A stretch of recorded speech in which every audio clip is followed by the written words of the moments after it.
take a look at 51st State, the Complete Master Set. This game is by Ignacy Trevicek and published by Portal Games.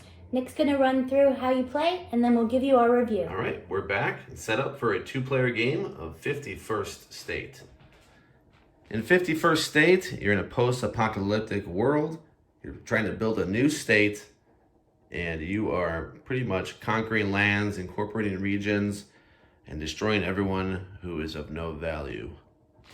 So, how to play? First thing we're going to do is we're going to draw these three top cards from the deck. It's 3 because it's player count plus 1, so we're doing a two-player game, thus 3 cards. The second player will pick which card they want first. So they will draft this card. The first player will draft this one, and this one's discarded. And we'll do that one more time. 3 cards. Now the first player will take this, and the second player will take this, and this will be discarded. That is called the lookout phase, so both players now have 2 cards.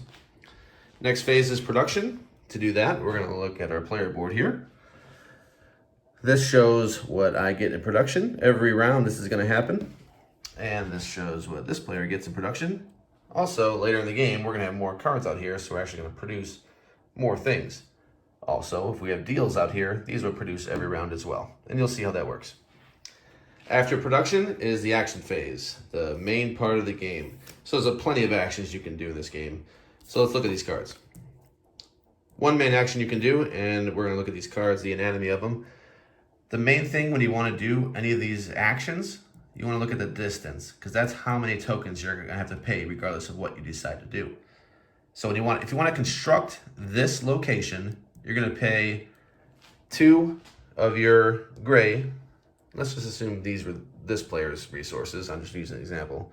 2 of these gray arrows.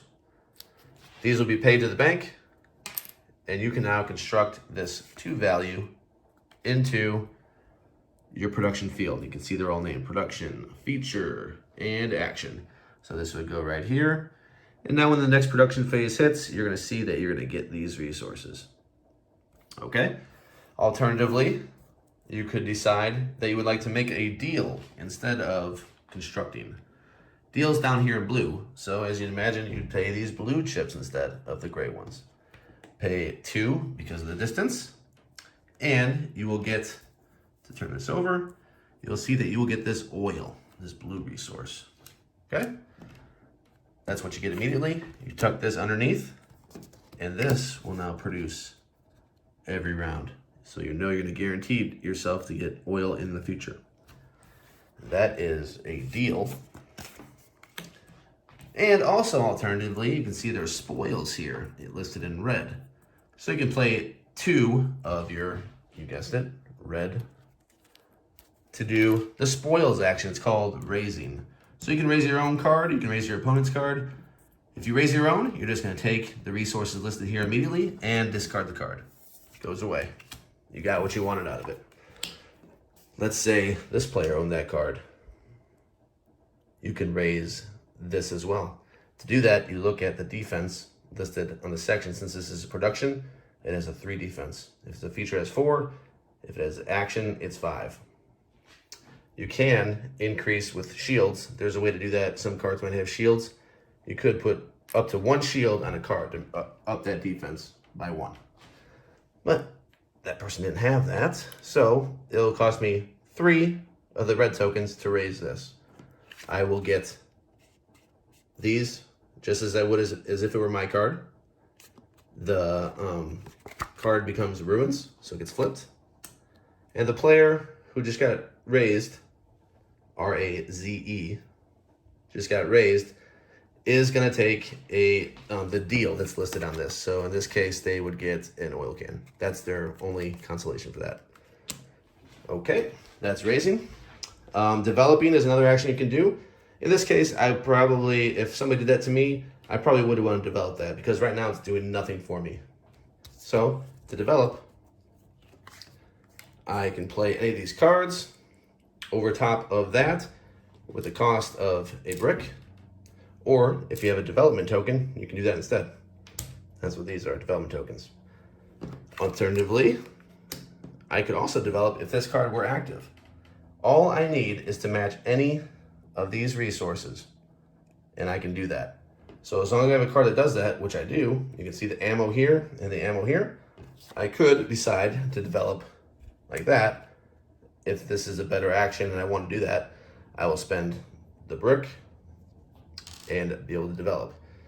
If I had this development token, I don't care about the symbol, so I can go ahead and do this card because I ignored that. So that's what this one. That's one thing that this does. So I put this over, and now I have this card, and I get 1 VP every time I develop. So move up 1 for the yellow player. That is developing. Let's see. We can take actions from locations. So let's see if we have a card here that has. Let me flip a few of these over. Here is one. If I had this out in my action field, you can see I can take this action, spend 1 oil can to get a meeple, may be activated twice. So I can do those kind of actions. I can also do these generic actions that are listed here. If I need more of these tokens, I can spend my resources. I also have the ability, you can see these meeples. That's one thing they're used for, these special abilities. I'm trying to get the glare out of here. There you go. So I can do that. This player also has something special they can do, and of course, like I said, the actions are different, same as the production. They're all unique to this player. So those are some actions I can also do. I could also spend meeples to take these cards. They're called connection cards. I can spend 2 meeples to take one of these cards into my hand, and you can just basically see what it does. That's for either one. Let's see. If there's open production, I could assign meeples. If this player had it, I could still assign a meeple to take that's that development token. So I could assign somebody just open production. I could do that one time. I could assign a meeple here to a different player board to get that item. So those are the actions you're going to be doing.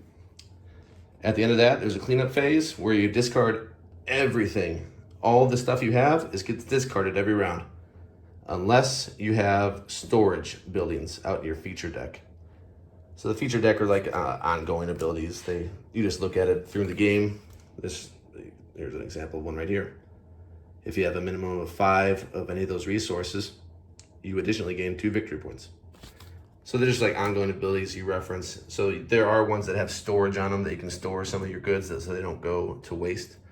But other than that, the only thing you're really keeping are your cards that you kept face down that you didn't play onto your tableau.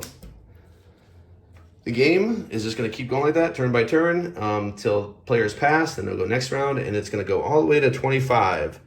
So whoever hits 25, you'll finish out that round, and that'll be the game end. You'll calculate what you've ended here, also with 1 victory point for every card in your grid. And the winner is announced. You get 1 point for each of these cards. So you see who wins, and that's how you play. All right, we're back to give our reviews. For me, it is going to be an 8.2. It's a really snappy 2-player game. I like it a lot. It reminds me of Empires of the North, which is a lot newer of a game. This one, I believe, came out, I'm going to say 4 or 5 years ago. It could have been longer. I can't remember. I thought it was in 2016. And Empires of the North is a more recent game. We've actually played that game first before we played this one. But I like it just as much, maybe even more. We'll see, because we'll probably end up reviewing Empires of the North as well. I like it. Every action was real quick. You're pretty much done. The other person's ready to go do their quick action. So it's back and forth, back and forth. So the negative of that is if somebody got an engine quicker, then the other person's going to have to wait. That happened to us a few times. Happened to me twice where I was waiting for Vic, and then it happened to her at the last turn where she was waiting on me. And then I just pretty much gave up because once I surpassed the number I needed, I just said, all right, we're done. Yeah, the round that really mattered. So there was that. That was a little bit of a negative. That's why it wouldn't be in the 9s or anything like that for me. What do you got, Vic? I gave it a rookie score, an even 9.0. I can't give it any extra decimal places or any extra than 9. I really had a lot of fun. I think way more fun this time than the first time we played it. Or maybe we played it twice before. But this time around, I felt like I really understood the game, and I was able to build a meaningful system, a tableau of cards, and able to do more actions. I like all the choices in the game. It's a lot of fun. You can really build up a different engine of things you want to do and trade in different resources for different things. And what's interesting is that the factions or the characters are asymmetrical in that there are needs or resources that you can convert that your opponent necessarily wouldn't have a use for. So it does change up the game a bit, where people are not always seeking out the same types of resources.